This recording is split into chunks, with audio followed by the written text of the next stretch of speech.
नमस्कार, मैं डॉक्टर नीजू गुप्ता, संस्कृत की शिक्षिका। आज आप सभी के समक्ष मैं फिर से वही पुराने व्याकरण जो हम पढ़ रहे थे संस्कृत वर्णमाला के, उसके आगे वाले भाग को पूरा करेंगे, जिसमें हमने स्वर और व्यंजन के पहचान को पढ़ा और उसमें लगी हुई मात्राओं को अलग करना सीखा। आज हम उस चैप्टर में दिए गए अभ्यास को पूरा करेंगे। बच्चों, आज आप लोगों को अगर ये वीडियो अच्छा लगता है, आप इसे कुछ सीखते हैं, तो इसको लाइक करेंगे, सब्सक्राइब करेंगे और अपने दोस्तों के साथ जरूर शेयर करेंगे। तो चलिए शुरू करते हैं। ओके बच्चों, तो आज की वीडियो में हम संस्कृत वर्णमाला जो पहले पढ़ रहे थे उसको आगे सीखेंगे। अभी तक हम लोगों ने पढ़ा था कि कैसे अक्षरों में कौन कौन सी मात्राएं लगी हुई हैं और संयुक्त व्यंजन आदि चीज़ों को पढ़ा। आज मैं फिर से हल्का से उसमें नहीं है, आप लोग फिर से ध्यान देंगे। क लिखा हुआ, तो आप लोग ये ना सोचिए कि क में कोई मात्रा नहीं लगी है, बल्कि क व्यंजन में अ की मात्रा लगी हुई है। ठीक है, तब जाके ये पूरा क बनता है, यानी क व्यंजन रूप में अ की मात्रा जोड़ के क बन गया। उसी तरह से का अक्षर है, तो का में होगा क हलन प्लस आ की, जो पिछले वीडियो में मैंने बताया था। अब हम शब्दों को जोड़ के बनाएंगे कि उसको स्वर व्यंजन कौन से। जैसे मैं एक शब्द लेती हूँ सदा। ठीक है, सदा शब्द है जिसमें सबसे पहले हम स का अलग अलग करेंगे। स में कौन कौन से अक्षर हैं? स हलन प्लस अ मिलके बना है क्या? स। अब हम दा का करेंगे। ठीक है, द हलन प्लस आ। ठीक है, दा। अब चूंकि दोनों एक साथ जुड़ा हुआ है, इसलिए हम यहाँ पे प्लस लगा देंगे, यानी ये क्या बन गया? सदा। ठीक है, यानी 2 + 2 + 4 ये हुआ, और ये इक्वल टू 8 ये हो गया। अभी तक हम लोग नंबर से प्लस करना सीखते थे, अब हम जो है अक्षरों को प्लस करके शब्द बनाएंगे। ठीक है, यानी इसको बोलते हैं, जो अलग अलग करके प्लस में लिखते हैं, इसको बोलते हैं वर्ण विन्यास। इसको क्या बोलते हैं? वर्ण विन्यास। संस्कृत में बोलते हैं वर्ण विन्यास। बंगाली बच्चे हैं जो वो जानेंगे, आप लोगों ने बंगाली में पढ़ा है वर्ण विश्लेषण। ठीक है, वर्ण विश्लेषण वही चीज है संस्कृत में वर्ण विन्यास। और ये जब मिलके बन जाता है, पूरा टोटल करके जब हम लिख देते हैं, तो इसको बोलते हैं वर्ण योजन। क्या बोला जाता है?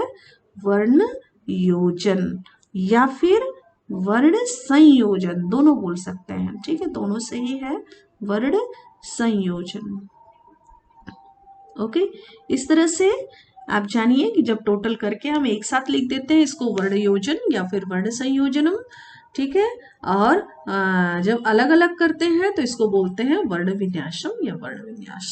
ओके, अब हम चलिए और भी सारे शब्दों का वर्ण संयोजन और वर्ण विन्यास करना सीखते हैं। सबसे पहले वर्ण विन्यास सीखते हैं, वर्ण संयोजन फिर हम सीखेंगे। ठीक है, वर्ण विन्यास कुछ शब्दों में करते हैं हम।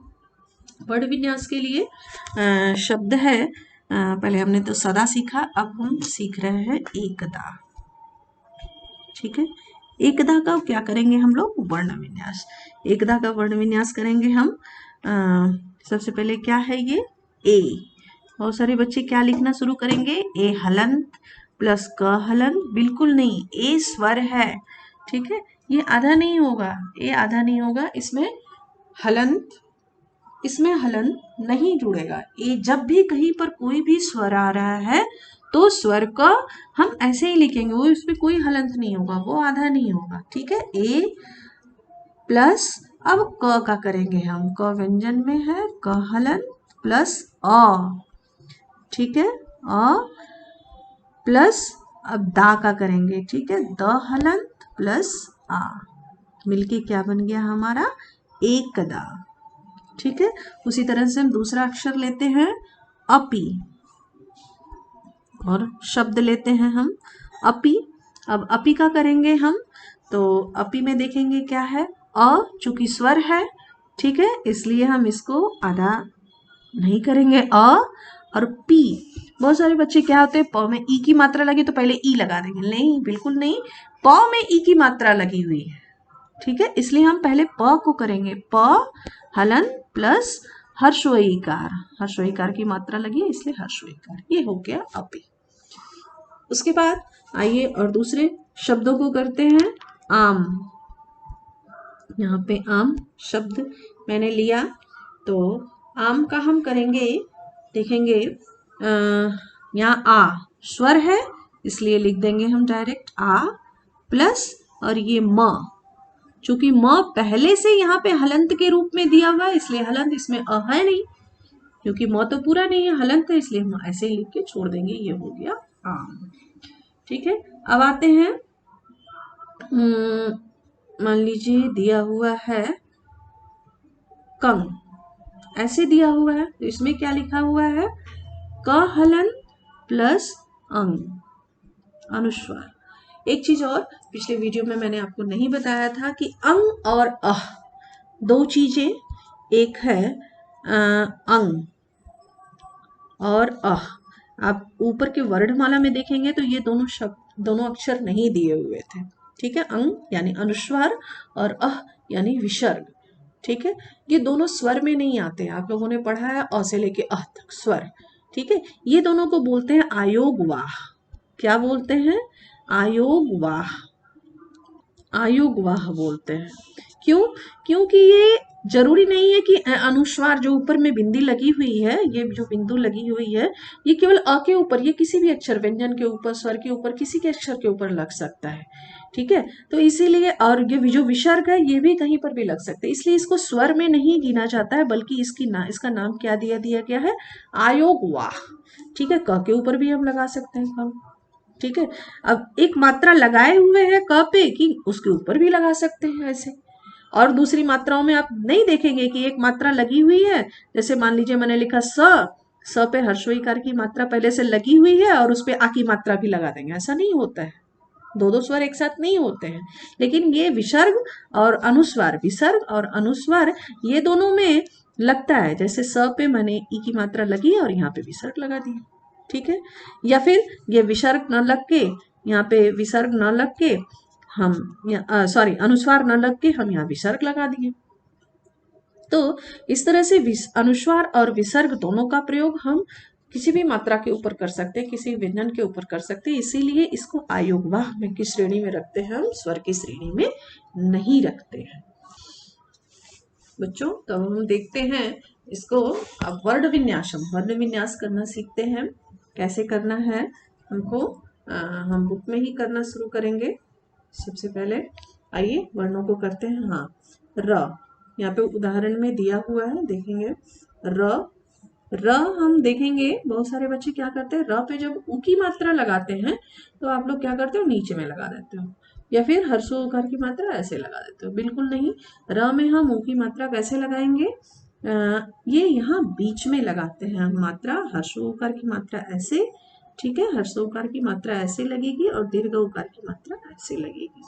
ठीक है, अब हम देखेंगे, एक दिया हुआ है रू, रहलन प्लस ऊ। ठीक है, अब इसको हम करेंगे, क्या है, रहलन प्लस दीर्घ ऊ, इसको करेंगे धहलन प्लस आ, यहाँ पे करेंगे टहलन प्लस दीर्घ ई। ग केवल दिया है, इसमें क्या है, गहलन प्लस अ।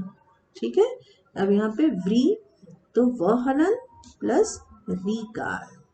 ठीक है, री।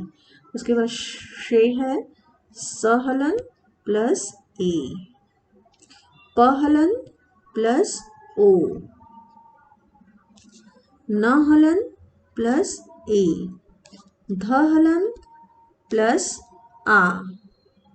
क्योंकि उंगलियों से लिखना है इसलिए थोड़े से लिखावट में ए जाती है। और उसके बाद फिर तहलन प्लस ए की मात्रा है, और यहाँ पे ठहलन प्लस विसर्ग है। ठीक है, तो अ की मात्रा है यहाँ पे और विसर्ग।